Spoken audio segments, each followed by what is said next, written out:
ஓம் சாயிரா சாயிரா ஓம் சாயிரா சாயிரா ஓம் சாயிரா சாயிரா அன்பே சாயிரா பேரன்பே சாயிரா அகிலம் தளிக்க ஆத்மா விழிக்க அனுதினம் சாயிரா எங்கள் அன்பே சாயிரா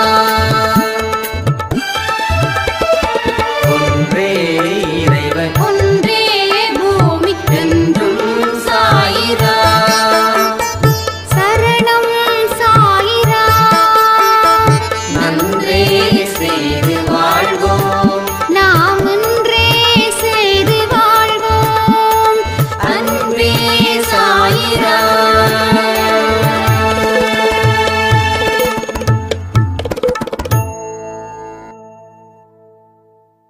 சாயிரா.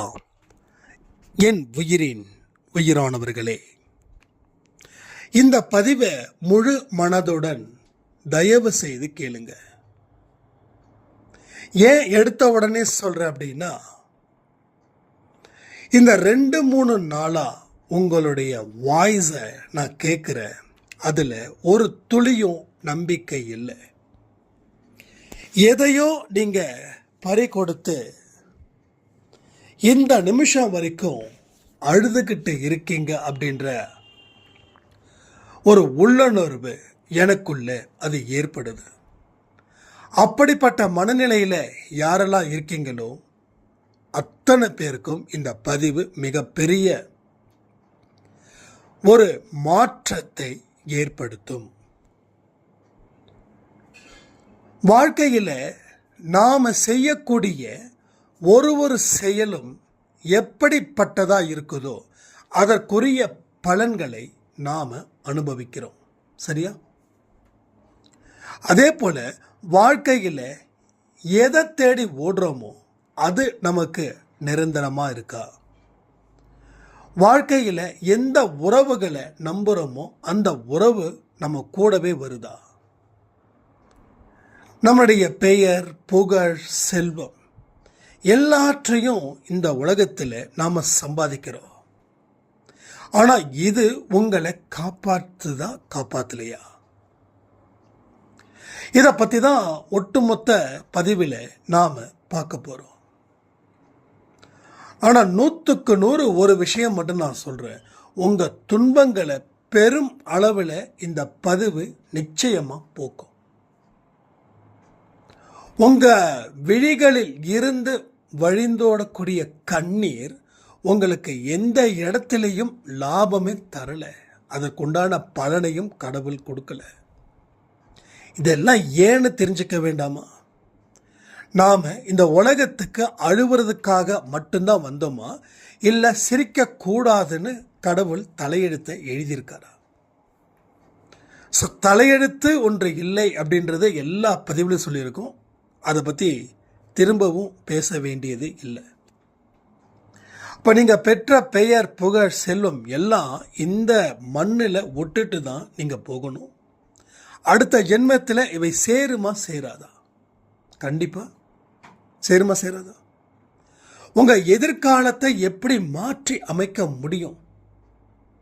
இது எல்லாம் தான் இந்த பதிவில் நாம் சொல்லப்படக்கூடிய முக்கியமான ஆதாரபூர்வமான விஷயங்களை நாம் பேச தான் போகிறோம். தொடர் முன்னேற்றம் உங்கள் வாழ்க்கையில் ஏற்படணும்ல.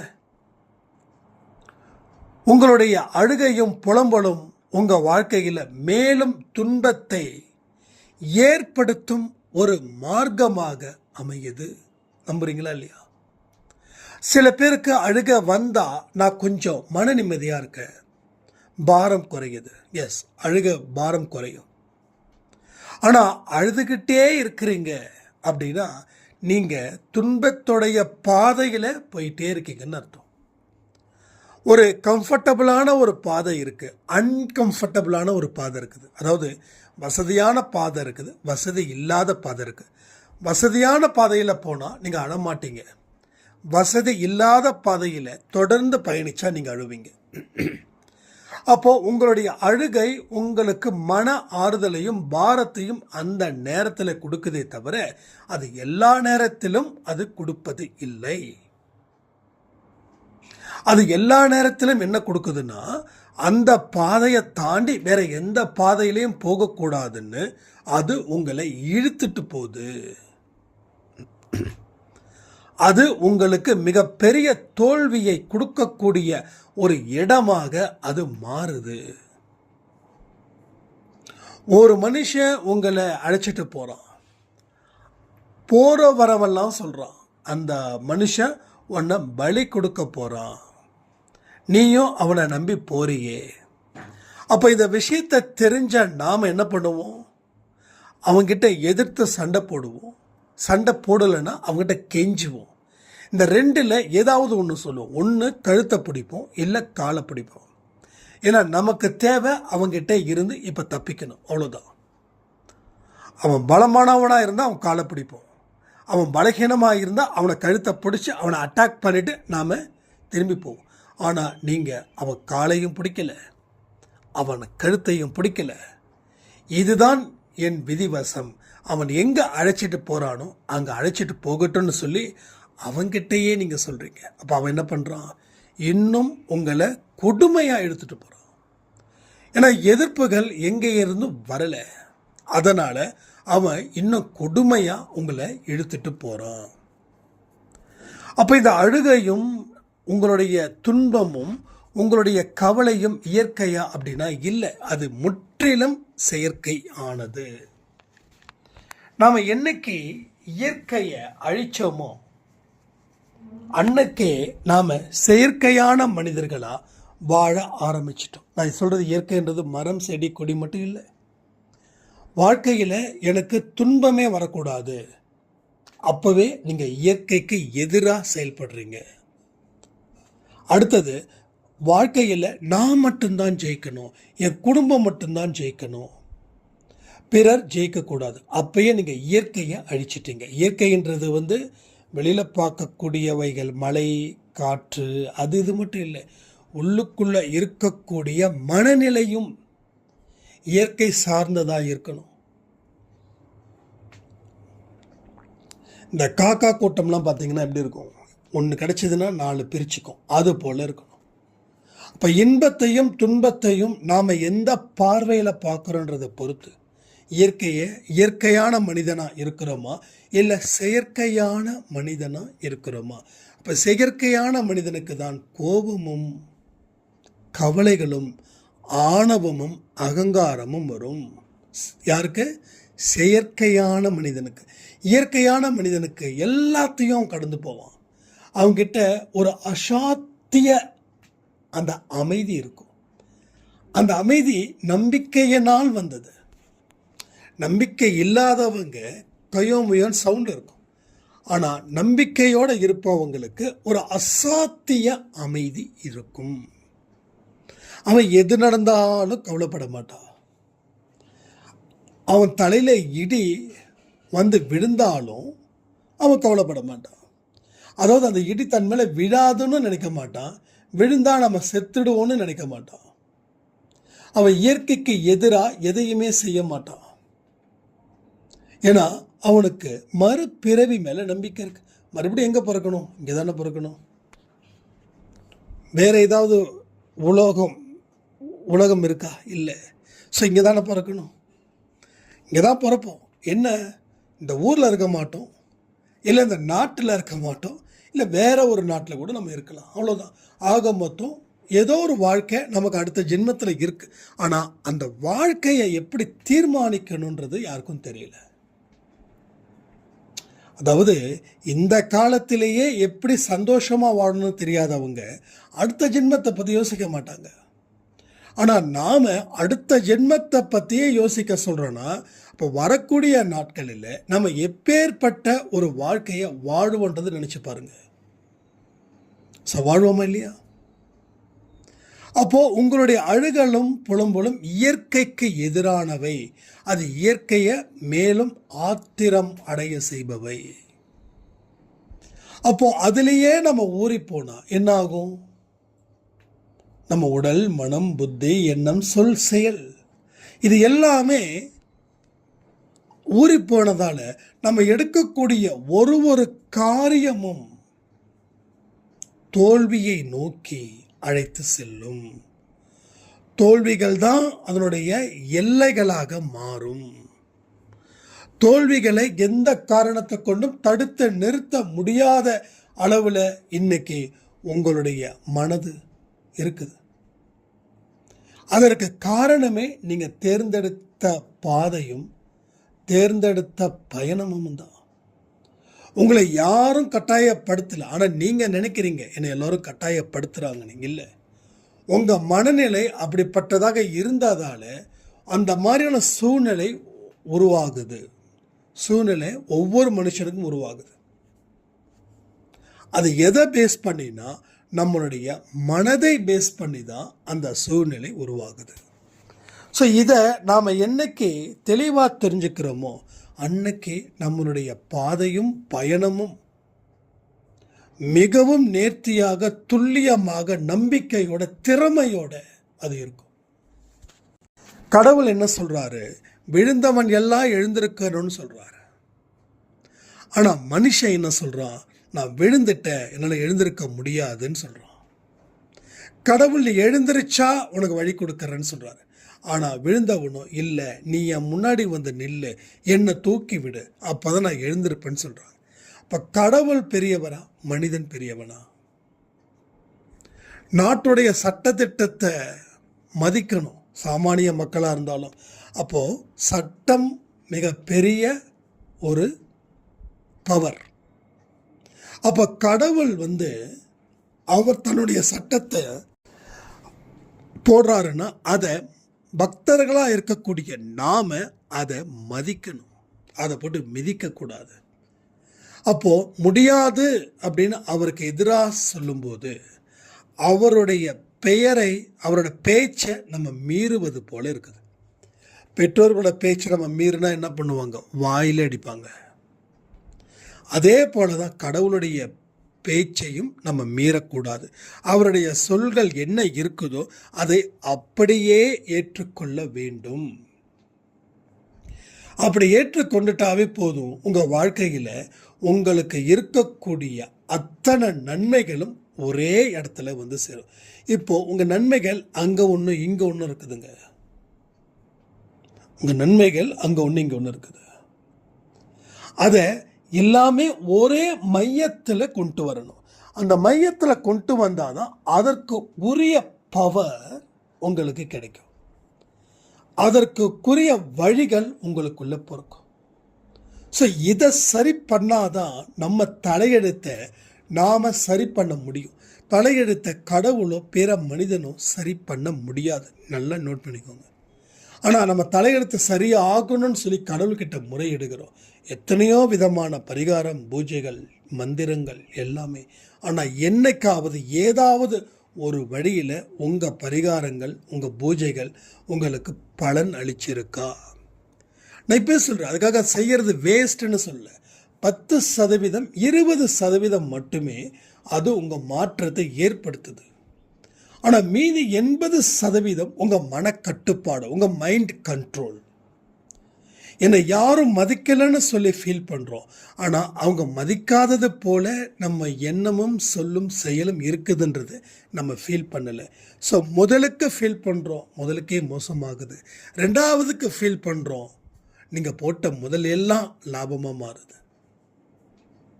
ஸோ பல மனுஷங்க வாழ்க்கையில் வெற்றி அடைஞ்சிருக்காங்கன்னா ரெண்டாவதாக ஃபீல் பண்ணாங்க. ஆனால் அவங்க முதல்ல இருக்கக்கூடிய விஷயத்துக்கு தான் ஃபீல் பண்ணியிருப்பாங்க.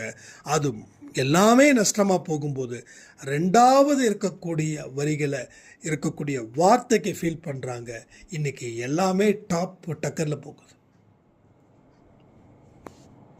அப்போ எல்லா மனுஷங்களும் ஹாப்பியாக இருக்காங்க. ஆனால் சிலர் ஹாப்பியாக இல்லை. சிலர் ஹாப்பியாக இருக்காங்க, பலர் ஹாப்பியாக இல்லை. அப்போ உங்களுடைய சூழ்நிலை காரணமாக தான் இருக்குது. அந்த சூழ்நிலைக்கு காரணமாக இருப்பது உங்களுடைய மனம். அதாவது நீங்கள் எதை ஈர்க்கிறீர்களோ அதுதான் உங்ககிட்ட வருது. பிரபஞ்ச ரகசியம் அது இதுன்னு சொல்கிறாங்களே, அது ஒரே ஒரு விஷயந்தான். நீங்கள் நம்பிக்கைக்குரிய மனிதர்களாக இருந்தால் நம்பிக்கைக்குரிய வாழ்க்கையை நீங்கள் இருப்பீர்கள். அவநம்பிக்கைக்குரிய மனிதர்களாக இருந்தால் அதை தான் இருக்க முடியும். அதுதான் இங்கே நடக்குது. நீங்கள் அழுவுறதால உங்கள் துக்கம் குறையுதுன்னா உங்கள் துக்கம் இருக்கக்கூடாது, ஆனால் துக்கம் இருக்குது. அப்போது இதை ஒரு விஷயத்துக்கு நான் கம்பேர் பண்ணுறேன், புரிஞ்சுக்கோங்க. ஒரு தலைவலி, ஒரு வயிறு வலி, இல்லை மூட்டு வலி, ஏதோ ஒரு வலி, அதுக்கு நீங்கள் மெடிக்கல் ஷாப் போகிறீங்க, ஒரு பெயின் கில்லர் கொடுக்குறாங்க, அதை நீங்கள் சாப்பிட்றீங்க, உங்களுடைய வலி குணமாகுது. இப்போது அதே போல தான், ஆனால் அந்த வலி நிரந்தரமாக குணமாகலை. நல்லா புரிஞ்சுக்கணும். எத்தனையோ பேர் தலைவலி வாரத்தில் 2 நாள் வரும்பா, அது மாத்திரை போட்டுப்பேன், அது சரியாயிடும்பா. அப்போ வாரத்தில் 2 நாள் வருது. ஒவ்வொரு வாரமும் திங்கட்கிழமை ஒரு வலி வருது, அடுத்தது வியாழக்கிழமை வலி வருது. அப்போ நீங்கள் திங்கட்கிழமை காலையில் நைட்டு போட்டுக்கிறீங்க, செவ்வாய்க்கிழமை காலையில் நைட்டு போட்டுக்கிறீங்க, அது மிச்சம் மீதி இருக்கக்கூடிய பவர் அடுத்த 2 நாளைக்கு கொண்டு போகுது.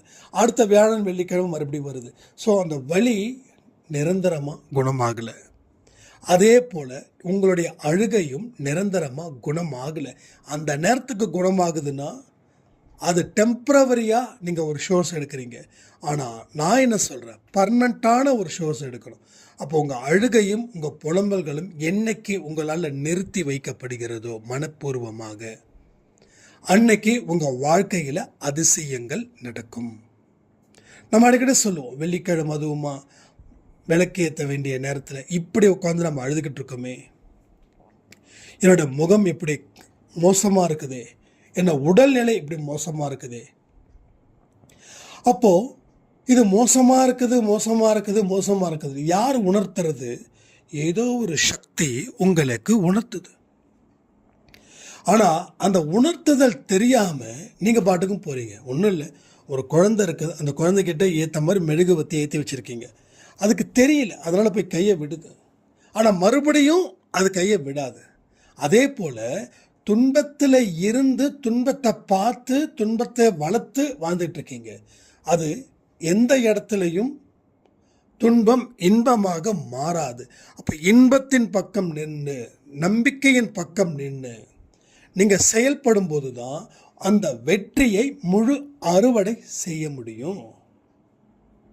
ஒரு மகத்தான சக்தியான மனிதன் என்ன செய்வான் தெரியுமா? யாராவது ஏதாவது சொல்லிட்டாங்கன்னா இவன் இப்படி சொல்கிறானேன்னு ஃபீல் பண்ண மாட்டான். இனி அப்படி சொல்லக்கூடாதுன்னு அவன் நினைக்க வைப்பான் பிறரை. அதை தன்னுடைய செயல்கள் மூலமாக காட்டுவான். இங்கே இருக்கிற எல்லா மனுஷங்களுக்கும் கடவுளுடைய மிகப்பெரிய ஆசீர்வாதம் இருக்குது. அந்த ஆசீர்வாதத்தை நம்ம பயன்படுத்திக்கிட்டால் தான் அது ஜெயிக்கும். உங்ககிட்ட பொண்ணும் பொருளும் இருக்குது, அதை நீங்கள் மேலும் அதை உருவாக்கணுமே தவிர அதை வச்சுக்கிட்டே பார்த்துட்டு இருக்கக்கூடாது. 10 ரூபா இருக்குதுன்னா 20 ரூபா மாற்று, அதான் உன் திறமை. அட்லீஸ்ட் 11ஆவது மாற்று. இல்லை இந்த 10 ரூபா வெளியில் விட்டா என்ன ஆகும் அப்படின்னா, அந்த 10 ரூபா இருந்தால் என்ன, இல்லைன்னா என்ன. அப்போது எல்லா இடத்துலையும் நம்ம திறமையை பயன்படுத்தாமல் இருப்பதற்கு காரணம் மோசமான உணர்வுகள் மூலமாக. 2 உணர்வுகள் இருக்குங்க. ஒன்று நல்ல உணர்வு, 2வது மோசமான உணர்வு. இன்றைக்கி நிறைய மனிதர்கள் மோசமான உணர்வினால் பாதிக்கப்பட்டு இருக்கிறார்கள். நல்ல உணர்வுகளால் அவர்கள் நல்ல இடத்துக்கு போயிருக்காங்க. அப்போ சிலர் நல்ல இடத்துக்கு போயிருக்காங்க, பலர் மோசமான விஷயத்தில் தொட்டுட்டாங்க. கரண்ட்டு ஷாக் அடிக்குதுன்னா நம்ம கை அங்கே பிடிச்சிட்டு இருக்கிறது நல்லதா இல்லை விடுறது நல்லதா? ஆனால் நாம் அங்கே இறுக்கமாக பிடிச்சிருக்கோம், அது விடணும்னு நினைக்கிறோம், அது விடாது. அது ஒரு ஆபத்தான பகுதியில் இருக்கும்போது நீ எதிர்த்து நின்னாதான் அது ஒன்று விடும். நீ அதுக்கிட்ட சரண்டர் ஆகிட்டா, அப்போ மனுஷன் என்ன பண்ணிட்டான், கர்மா கிட்ட சரண்டர் ஆகிட்டான். இப்போ தெய்வத்துக்கிட்ட சரண்டர் ஆகும். இல்லை கர்மா கிட்ட சரண்டர் ஆகிடலாம். நல்லதை விட தீயதுக்கு அவன் அடிமையாகிறான், பயப்படுறான். தண்ணி அடித்தா உடம்பு வீணாகும்னு தெரியும், ஆனால் தண்ணி அடிக்காமல் இருந்தால் நான் செத்து போயிடுவேன்னு நினைக்கிறான். ஆனால் முயற்சிகள் செய்யும்போது தான் அவனுக்கு ஏற்ற சாதகமான முடிவுகள் வரும். முயற்சிகள் செய்யலை அப்படின்னா அவனுக்கு பாதகமான முடிவுகள் தானே வரும். இப்போ இதை எல்லாத்தையும் நீங்கள் யோசித்து பார்த்து களத்தில் இறங்குங்க. உங்கள் வாழ்க்கையில் மிகப்பெரிய மாற்றத்தை சாய்ப்பாக ஏற்படுத்தி தரணும்னு சொல்லி இந்த பதிவை நான் முடிக்கிறேன். ஜெய் சாய்ராம்.